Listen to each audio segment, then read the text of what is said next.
حضرت غوث اعظم رضی اللہ عنہ کے 100 واقعات کے حوالے سے قصہ نمبر 99 یعنی 99 وصال حضور سیدنا غوث اعظم رحمۃ اللہ علیہ۔ سماعت کیجیے۔ جلوہ دکھا دیجئے، کلمہ پڑھا دیجئے، وقت رحلت آ گیا بغداد والے مرشد۔ حضور سیدنا غوث اعظم رحمۃ اللہ علیہ کی عمر مبارک 91 برس یعنی 91 ایئرس ہو چکی تھی۔ آپ رحمۃ اللہ علیہ نے اپنے گھر والوں کو اپنے وصال کی خبر دی تو سب کی آنکھوں سے آنسو جاری ہو گئے۔ آپ رحمۃ اللہ علیہ اب علیل رہنے لگے تھے۔ آپ رحمۃ اللہ علیہ کی ذات بابرکات کا فیضان جس سے ایک عالم سیراب ہوا تھا اب اس کے جانے کا وقت آ چکا تھا۔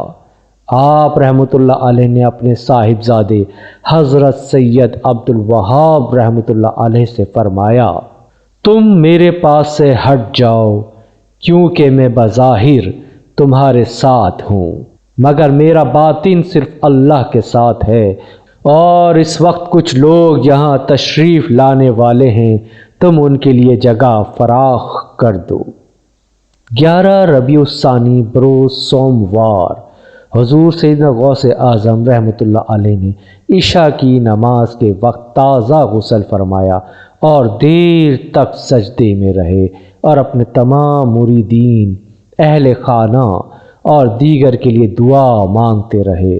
جب آپ رحمۃ اللہ علیہ نے سجدے سے سر اٹھایا تو غیب سے ندا آئی، اے نفس مطمئنہ، اپنے پروردگار کی جانب لوٹ آ، تو اپنے پروردگار سے راضی ہوا اور وہ تجھ سے راضی ہوا، بے شک تو میرے ان بندوں میں شامل ہے جو جنت میں داخل ہوں گے۔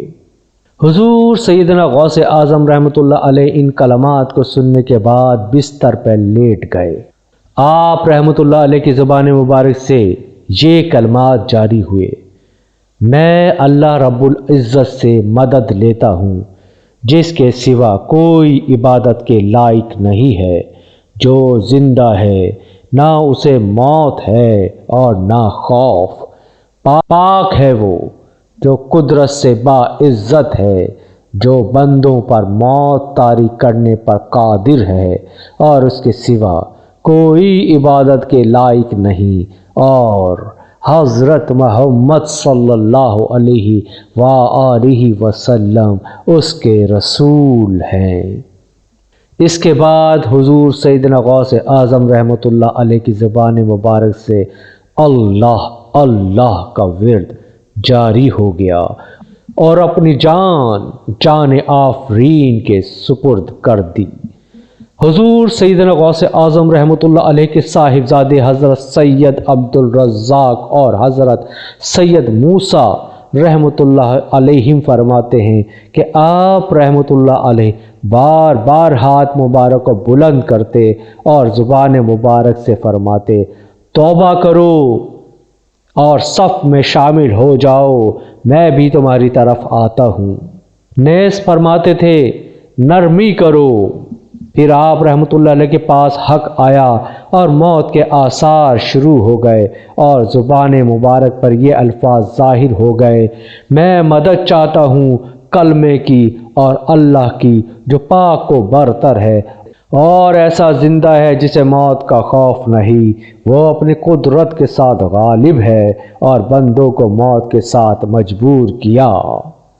پھر آپ رحمۃ اللہ علیہ نے اللہ عز و جل کی وحدانیت اور حضور نبی کریم صلی اللہ علیہ وآلہ وسلم کی رسالت کی گواہی دی اور اللہ اللہ کا ورد بلند کر دیا، یہاں تک کہ آپ رحمۃ اللہ علیہ کی